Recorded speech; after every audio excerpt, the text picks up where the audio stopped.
Olá, pessoal, sejam todos muito bem-vindos a mais um Energisa Prevcast.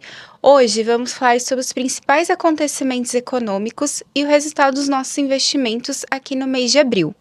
E aqui comigo está o nosso diretor administrativo e financeiro, Wellington Pinto. Seja bem-vindo, Wellington. Oi, Gabi. Olá a todos. É sempre um prazer estar aqui com vocês. Bom, vamos lá. Wellington, para começar, né, a gente sempre fala do cenário internacional. O que mais aconteceu neste mês? A gente vem com a mesma fala ali do mês, principalmente do mês de março, né? A gente falou de geopolítica muito aqui e isso tem impactado todo o mercado internacional, né? Falando um pouco desses impactos, isso vem principalmente da inflação, né? Hoje eu estava vendo notícia que em torno de 80 países já estão revisando ali a sua política energética por conta do fechamento do Estreito de Hormuz. Isso tem causado muita inflação no mundo e tem gerado muito impacto. E aí falando do que isso tem gerado ali no mercado internacional, né? Falando de economia, os Estados Unidos, apesar de tudo e de inflação alta que eles estão vivendo, a economia segue resiliente. Mas os americanos já sofrem muito com a inflação que tem gerado por lá. Do lado dos juros, né, que impacta o mercado financeiro como um todo, a gente já vê que o Banco Central americano não vem reduzindo os juros. Em março não reduziu os juros e também deve não reduzir nos próximos meses, apesar de ter trocado o presidente do Fed recentemente. E tem uma pressão ali do presidente Trump de reduzir juros por lá, mas por conta da economia está gerando muita inflação por conta do fechamento do Estreito de Hormuz. Isso não deve acontecer e também isso impacta aqui o Banco Central, quando a gente for falar de Brasil, também deve não reduzir juros e os ativos de risco, apesar de abril ter sido um pouco melhor. Bolsa lá fora foi um pouco melhor do que até no Brasil, mas isso tem impacto diretamente em ativos de risco como renda variável. Tá?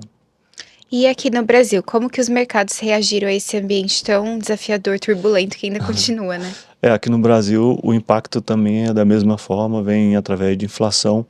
E o mercado financeiro tinha uma expectativa de redução de juros aqui e o custo de juros ia ajudar a economia, né, de certa forma crescer, até porque já dá sinais ali de um crescimento fraco nos próximos anos e isso deve não acontecer. O Banco Central reduziu os juros em março de 0,25, mas o mercado antes dessa guerra esperava uma redução maior, o que ia impactar diretamente na economia, principalmente na dívida das empresas, e isso deve não acontecer aqui.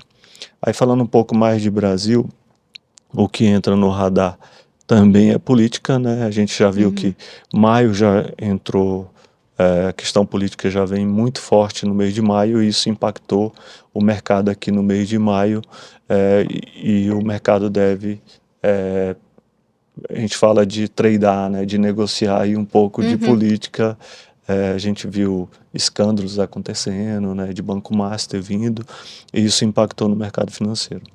Certo. E agora o resultado dos nossos investimentos, Wellington, como que foi esse mês? Aí falando dos investimentos, o segmento que não foi tão bom, que ficou de lado, foi renda variável, né? Então ali o perfil moderado e o Plano Sudeste tiveram retornos abaixo um pouco do CDI, levemente abaixo, né? E do lado do segmento bom foi a renda fixa. A renda fixa entregou muito resultado. Então a gente vai falar aqui de perfil moderado, líquido ali participante 1,09 e o Sudeste 1,03. Até que 1,09 está muito em linha com o CDI. Agora o conservador, todo aquele que estava em ativos conservadores, muito mais CDI, muito mais ativos indexados à inflação, foi muito bem a carteira, como é o exemplo do perfil conservador do Plano Energisa, que rendeu 1,29. 29. Muito bom.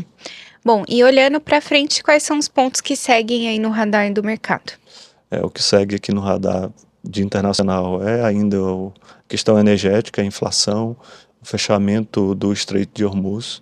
A gente já vê uma sinalização ali do Irã tentando negociar a abertura com os Estados Unidos, mas tem uma incerteza muito grande, e o mercado acredita que isso vai impactar muito a economia nos próximos meses, tá?